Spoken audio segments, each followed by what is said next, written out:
और आइए अब आपको खबर दिखा देते हैं आंध्र प्रदेश से, जहां के नांदियाल जिले से दिल दहला देने वाला एक वीडियो आया सामने। यहां पर एक बस और एक कंटेनर की जोरदार टक्कर हो गई और उसके बाद बस में भीषण आग लग गई। लेकिन लोगों के हाथ पांव तब फूले जब उस बस में जो आग लगी हुई थी वो बेकाबू हो चली। ये 3 तस्वीरें भी आप देख रहे हैं। बस में 36 यात्री सवार थे और इसमें बस और कंटेनर के ड्राइवर समेत 3 लोगों की दर्दनाक मौत की जानकारी है। 4 लोग बुरी तरह से झुलस गए हैं, घायल हो गए हैं। बताया जा रहा है कि बस का टायर फटने के बाद बस बेकाबू हो गई थी और उसके बाद बस जो है वो डिवाइडर से टकरा जाती है और कंटेनर से भी टकराते हुए इस बस में भीषण आग लग गई। इस घटना का जो वीडियो सामने आया है उसमें हादसे के बाद बस से आग का बवंडर उठता हुआ नजर आता है। ये 3 तस्वीरें आप देख रहे हैं। यहाँ पर जिसने भी इस नज़ारे को देखा ऐसा लगा वहां पर कोई ताकतवर बम फटा हो। आग की लपटें आसमान में कई फीट ऊंची ऊपर तक उठती हुई दिखाई दी। काले धुएं के गुबार ने तो पूरे इलाके को ढक लिया। इस हादसे में बस पूरी तरह से जलकर खाक हो गई है। इस घटना के बाद फौरन घायलों को बस से निकाला गया और अस्पताल में भर्ती करवाया गया। तस्वीरें आप देख रहे हैं आंध्र प्रदेश से भीषण सड़क हादसे की तस्वीरें सामने आई है। बताया जा रहा है कि पहले इस बस का टायर फटता है, डिवाइडर से टकराने के बाद ये बस एक कंटेनर से टकरा जाती है और इस बस में भीषण आग लग गई। टक्कर के बाद जब बस में आग लगी, बताया जा रहा है बस में 36 यात्री सवार थे। सभी को फौरन बाहर निकाला गया। लोग अपनी जान बचाते हुए भागते हुए नजर आए। लेकिन इस दर्दनाक सड़क हादसे में बस के ड्राइवर समेत 3 लोगों की मौत की जानकारी मिल रही है। कुछ लोग गंभीर रूप से घायल बताए जा रहे हैं, जिनका अस्पताल में इलाज चल रहा है। मौके पर फायर फाइटर्स की टीम पहुंचती है। आग पर काबू पा लिया गया, लेकिन बुरी तरह से बस जलकर खाक हो चुकी है। ये तस्वीरें भी आप देख रहे हैं। पुलिस प्रशासन की टीम भी मौके पर पहुंची और घायलों का अस्पताल में इलाज फिलहाल चल रहा है। एम्बुलेंस भी मौके पर मौजूद रही, घायलों को तुरंत अस्पताल लेकर पहुंची। बस और ट्रक के ड्राइवर समेत 3 लोगों की मौत की जानकारी यहां पर मिल रही है। काफी नुकसान यहां पर पहुंचा है। बस पूरी तरह से क्षतिग्रस्त आपको नजर आएगी, पूरी तरीके से जलकर खाक हो चुकी है बस। तो वहीं 3 लोगों की इस हादसे में दर्दनाक मौत हो गई। भयंकर यह हादसा हुआ है। आंध्र प्रदेश के नांदियाल की ये तस्वीरें आप देख रहे हैं। खौफनाक मंजर, जिसने भी इस मंजर को देखा उसको लगा जैसे कोई बम यहां पर फटा हो और ऊंची ऊंची जो आग की लपटें हैं वो दूर से ही देखी जा सकती हैं।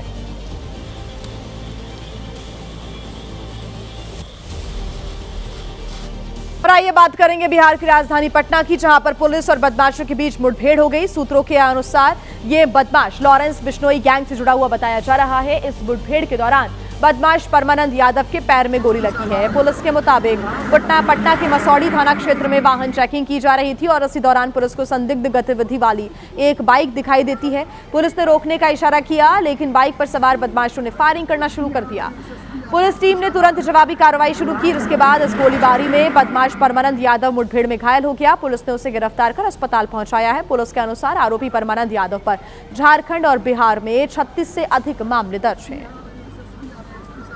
पुलिस के रोकने के बावजूद वो निकलने लगा। इसी बीच में उसका पीछा किया गया तो वो बाइक से गिर गया। गिरने के उपरांत वो हथियार निकाल कर पुलिस पर फायरिंग करने लगा। आत्मरक्षा में जवाबी कार्रवाई में पुलिस के द्वारा भी फायरिंग की गई, जिसमें उसे एक गोली पैर में लगी। इसके विरुद्ध 17-18 से भी ज्यादा आपराधिक मामले दर्ज है, जिसमें हत्या, डकैती, लूट, आर्म्स एक्ट। तो उत्तर प्रदेश के मुरादाबाद में झूठी शान में हत्या की वारदात से हड़कंप मच गया। दरअसल 3 भाइयों ने मिलकर यहां पर प्रेमी प्रेमिका को मौत के घाट उतार दिया और हत्या के बाद शव को मंदिर के पीछे मौजूद एक खेत में दफना दिया। घर वाले प्रेमी अरमान और प्रेमिका काजल के रिश्ते से खुश नहीं थे, जो अलग अलग समुदाय से ताल्लुक रखते थे। ऐसे में लड़की के भाइयों ने दोनों की हत्या कर दी और लाश को गांव के मंदिर के पीछे मौजूद एक खेत में दफना दिया। वारदात पाकपड़ा इलाके के सब्जीपुर गांव की है, जहां पर गांव में रहने वाली प्राइवेट टीचर काजल का गांव के युवक अरमान के साथ अफेयर था और 18 जनवरी की रात को अरमान काजल से मिलने के लिए उसके घर पहुंचा था, जहां पर काजल ने घर वालों ने उसे देख लिया काजल के, और इसके बाद काजल के 3 भाइयों ने पहले अरमान और काजल की हत्या कर दी और फिर उनकी लाश को गागन नदी के किनारे मौजूद नीम करोली बाबा के मंदिर के पीछे दफना दिया गया। मृतक प्रेमी अरमान के पिता की तहरीर पर पुलिस ने मामला दर्ज कर लिया है। पुलिस ने बताया कि आरोपियों ने जुर्म कबूल कर लिया है और उनकी निशानदेही पर वारदात में इस्तेमाल हथियार भी बरामद कर लिए गए हैं।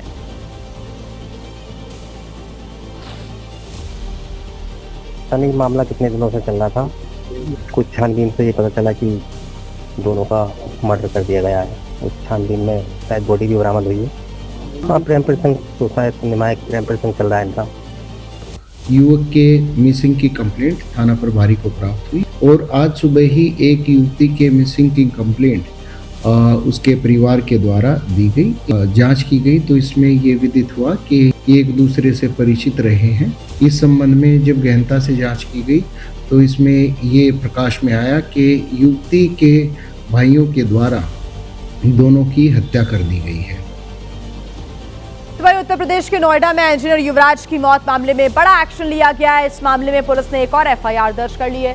दूसरी एफआईआर में 5 लोगों के नाम भी दर्ज किए गए हैं। आरोपी बिल्डर अभय कुमार का नाम इस दूसरी एफआईआर में दर्ज किया गया है। तो वहीं युवराज का हादसे से पहले का सीसीटीवी फुटेज भी सामने आने का दावा किया जा रहा है, जिसमें युवराज एक बार में बैठा हुआ दिखाई देता है।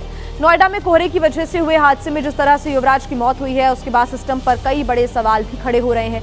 खास तौर से नोएडा अथॉरिटी पर सवाल खड़े हो रहे हैं, जिसकी लापरवाही से युवराज की मौत के आरोप लग रहे हैं और अब इसे लेकर सियासी पारा भी चढ़ता दिख रहा है। इस मामले में अब पुलिस फुल एक्शन मोड में है। अब नई एफआईआर भी पुलिस के द्वारा दर्ज की गई है। तो इंजीनियर युवराज की मौत मामले में एक और बड़ा एक्शन लिया गया है। एक और एफआईआर यहां पर पुलिस के द्वारा दर्ज की गई है। आपको बता दें कि युवराज की मौत के बाद कई सवाल यहां पर सिस्टम पर खड़े हो रहे हैं। खासतौर से नोएडा अथॉरिटी पर भी कई सवाल खड़े हुए हैं। हालांकि लगातार आश्वासन दिया जा रहा है कि जिसकी भी यहां पर लापरवाही होगी उसके खिलाफ कड़ी कार्रवाई की जाएगी। ये 3 तस्वीरें भी आपके सामने। मामले में नई एफआईआर दर्ज कर ली गई है। नई एफआईआर में 5 लोगों के नाम भी शामिल हैं और इस नई एफआईआर में बिल्डर अभय का नाम भी दूसरी जो एफआईआर दर्ज की गई है उसमें भी शामिल किया गया है। कोहरे की वजह से यह हादसा हुआ और अब एक फुटेज भी सामने आया है। नया सीसीटीवी फुटेज ये बताया जा रहा है, जिसमें युवराज नजर आता है। ये दावा किया जा रहा है कि ये युवराज ही बैठा हुआ है। हालांकि पुलिस पूरे मामले की जांच पड़ताल में जुटी हुई है और अब एक नया एक्शन भी लिया गया है। आज की जो पूरी शेड्यूल रहने वाला है वो भी आपको हम बता दें। आज सीन रिक्रिएट करा सकती है जांच टीम। जो क्राइम सीन है वहां पर पहुंच सकती है टीम और वहीं पर जाकर सीन जो रिक्रिएट है उसको कराया जा सकता है। इंजीनियर की गाड़ी की टेक्निकल भी जांच की जाएगी और कई लोगों से पूछताछ एसआईटी की टीम कर सकती है, ये भी जानकारी मिल रही है। फॉरेंसिक टीम ने भी मामले की जांच पड़ताल शुरू कर दी गई है। ऐसे में कार को क्योंकि बाहर निकाल लिया गया है, उस कार की जो पूरी जांच पड़ताल है वो की जाएगी। दोनों बिल्डर्स के खिलाफ एक और केस दर्ज कर लिया गया है। 5 लोगों के खिलाफ पुलिस ने ये मुकदमा दर्ज किया गया है और जो दूसरी एफआईआर है उसमें नई एफआईआर में बिल्डर अभय समेत 5 लोगों के नाम भी दर्ज किए गए हैं। 27 जनवरी तक न्यायिक हिरासत में बिल्डर अभय को भेज दिया गया है। पूछताछ की जा रही है। पीड़ित परिवार से बीजेपी सांसद महेश शर्मा ने मुलाकात की है और आरोपियों पर सख्त से सख्त कार्रवाई का आश्वासन भी परिवार को यहां पर दिया गया है। ये तस्वीरें हम आपको दिखा रहे हैं। तस्वीरें आप देख सकते हैं। 16 जनवरी को युवराज की मौत हुई थी। इसी इलाके में उनका एक्सीडेंट होता है और एक पिट में जो पानी भरा हुआ था उसमें डूबकर उनकी मौत हो गई। 18 जनवरी को मामले में एफआईआर दर्ज की जाती है और 20 जनवरी को कार को बाहर निकाल लिया गया है। जांच के लिए एसआईटी का गठन भी हो गया है। 19 जनवरी को खुद सीएम योगी आदित्यनाथ के द्वारा एक्शन लिया गया। पूरे मामले पर नजर रखी जा रही है। 20 जनवरी को ही बिल्डर को अरेस्ट भी कर लिया गया। अब नई एफआईआर भी दर्ज कर ली गई है। 5 लोगों का नाम इसमें शामिल किया गया है और उससे पहले सीईओ और जेई पर भी गाज गिर चुकी है। पूरी टाइमलाइन आपको हम बता देते हैं। 16 और 17 जनवरी की रात पानी से भरे हुए गड्ढे में कार गिरती है युवराज की और 90 मिनट के संघर्ष के बाद युवराज की मौत हो जाती है। उनका रेस्क्यू नहीं कर पाते हैं लोग, उनको बचाया नहीं जा सकता।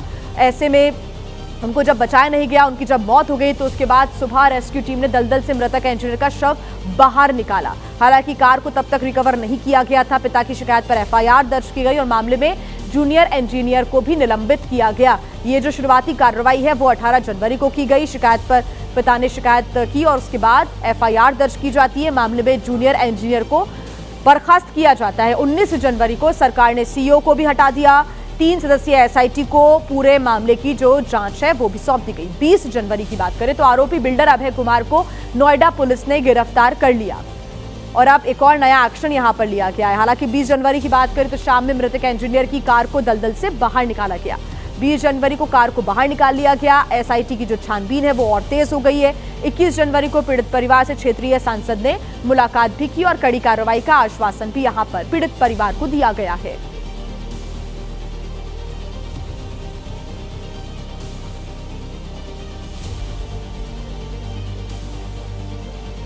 देखिए, ग्रेटर नोएडा हादसे में जान गंवाने वाले युवराज मेहता की मौत से पहले का एक और सीसीटीवी वीडियो सामने आ गया है। ये वीडियो गुरुग्राम के एक पब का दरअसल बताया जा रहा है, जिसमें युवराज अपने दोस्तों के साथ बैठा हुआ दिखाई दे रहा है। दरअसल युवराज की मौत के आखिरी 6 घंटे अब जांच के दायरे में हैं। इसी कड़ी में युवराज मेहता का यह वीडियो सामने आया है। इस वीडियो में युवराज अपने दोस्तों के साथ बैठा है। जानकारी के मुताबिक 16 जनवरी को ऑफिस से निकलने के बाद युवराज सबसे पहले गुरुग्राम के सेक्टर 43 स्थित एक बार में पहुंचा था।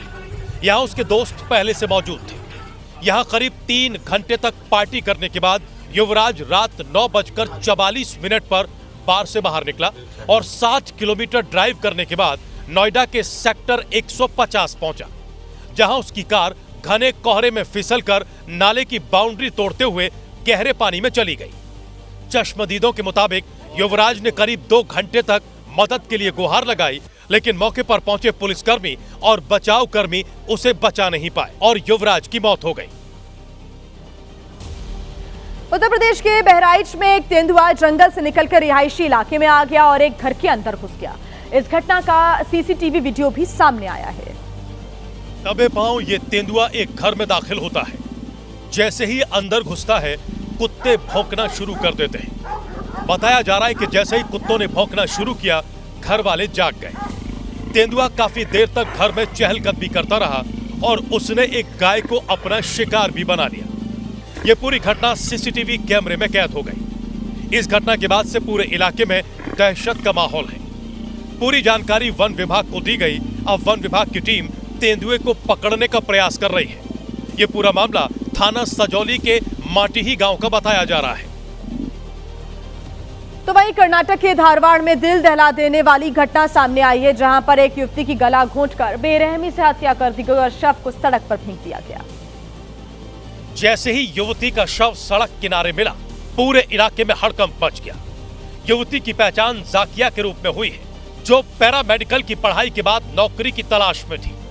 घटना के दिन वो घर से लैब के लिए निकली थी, लेकिन रात को घर नहीं लौटी। बाद में खोजबीन के बाद उसकी लाश लावारिस हालत में सड़क किनारे पड़ी मिली। पुलिस के मुताबिक युवती की हत्या दुपट्टे से गला घोंटकर की गई। वहीं मृतक के परिजनों का रो रो कर बुरा हाल है। पुलिस मामले की जांच में जुटी है, लेकिन अभी तक हत्या के पीछे का मकसद साफ नहीं हो पाया है। तो वहीं तेलंगाना में एंटी करप्शन ब्यूरो ने भ्रष्टाचार के खिलाफ कार्रवाई की है। ये कार्रवाई एक निलंबित अधिकारी के ठिकानों पर हुई है, जहां से 10 करोड़ रुपए की अवैध संपत्ति बरामद भी की गई। 500 रुपए के नोटों के ये बंडल निलंबित अधिकारी वेंकट रेड्डी के ठिकानों से ही बरामद हुए हैं। वेंकट रेड्डी हनुमाकोंडा जिले में अतिरिक्त कलेक्टर के पद पर तैनात था और जब छापेमारी हुई तो इस अकूत संपत्ति के बारे में पता चला। 5 दिसंबर 2025 को वेंकट रेड्डी को 60,000 रुपए की रिश्वत लेते हुए रंगे हाथों पकड़ा गया था। इसी के बाद ये अधिकारी जांच एजेंसीज के निशाने पर था। एंटी करप्शन ब्यूरो ने हैदराबाद समेत कई जिलों में एक साथ वेंकट रेड्डी के ठिकाने पर छापा मारा। 10 करोड़ रुपए से ज्यादा की संपत्ति, 2 किलो सोना और 30 लाख रुपए नगद बरामद हुए।